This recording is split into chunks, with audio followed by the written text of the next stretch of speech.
আপনি কি কখনো নিজেকে ব্যর্থ মনে করেছেন?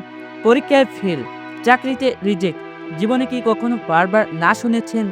তাহলে আজকের গল্পটি আপনার জন্য। কারণ আজ আমি বলবো এমন একজন মানুষের গল্প, যিনি স্কুলে ভালো ছিল না, ৩০ বার চাকরিতে ব্যর্থ হয়েছিলেন, এমনকি KFC-তেও চাকরি আবেদন করে চাকরি পায়নি। কিন্তু তিনি একদিন হয়ে ওঠে বিশ্বের অন্যতম সফল ব্যবসায়ী এবং উদ্যোক্তা। তিনি হলেন জ্যাক মা।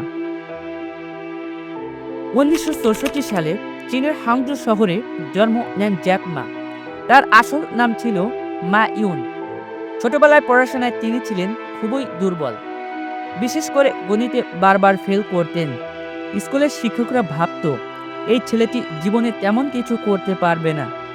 কিন্তু জ্যাক মা ছোটবেলা থেকেই আলাদা ছিলেন। তার মধ্যে ছিল শেখার আগ্রহ আর কৌতূহল। ইংরেজি শেখার জন্য প্রতিদিন ভোরে সাইকেল চালিয়ে পর্যটকদের কাছে যেতেন।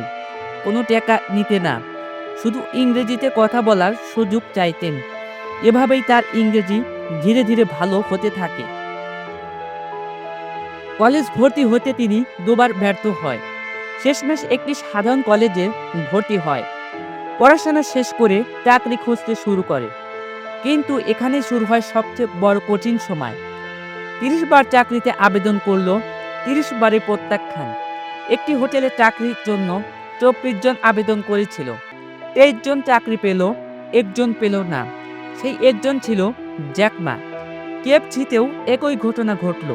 তবু তিনি হতাশা ছিলেন না, কারণ তিনি বিশ্বাস করতেন, আমি আজ না পারলেও ভবিষ্যতে অবশ্যই পারব।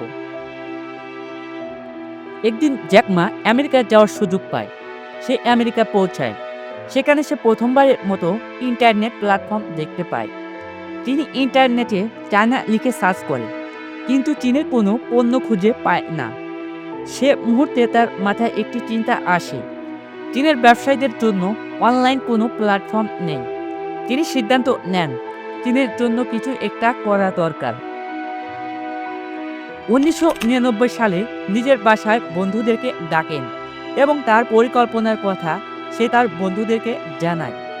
তার বন্ধুরা তার কথা শুনে আগ্রহী হয় এবং ১৭ জন বন্ধুকে নিয়ে একটি কোম্পানি খোলেন। নাম দেয় আলিবাবা। তখন তার কাছে না ছিল টাকা, না ছিল বড় কোনো ডিগ্রি, না ছিল কোনো অভিজ্ঞতা। ছিল শুধু স্বপ্ন, সাহস আর হাল না ছাড়ার মানসিকতা। অনেকে তাকে পাগল বলেছিল, কিন্তু জ্যাক মা থামেনি। আজ আলিবাবা বিশ্বের অন্যতম বড় ই-কমার্স কোম্পানি। জ্যাক মা হয়ে ওঠে কোটি কোটি মানুষের অনুপ্রেরণা। তার জীবন আমাদের শেখায়, ব্যর্থতা মানেই শেষ নয়, প্রত্যাখ্যান মানেই অযোগ্য নয়, সফল হতে ধৈর্য বড় শক্তি। তো বন্ধুরা, আজকের মতো এ পর্যন্ত। তো দেখা হচ্ছে পরবর্তী ভিডিওতে। সে পর্যন্ত সুস্থ থাকুন, ভালো থাকুন। আল্লাহ হাফেজ।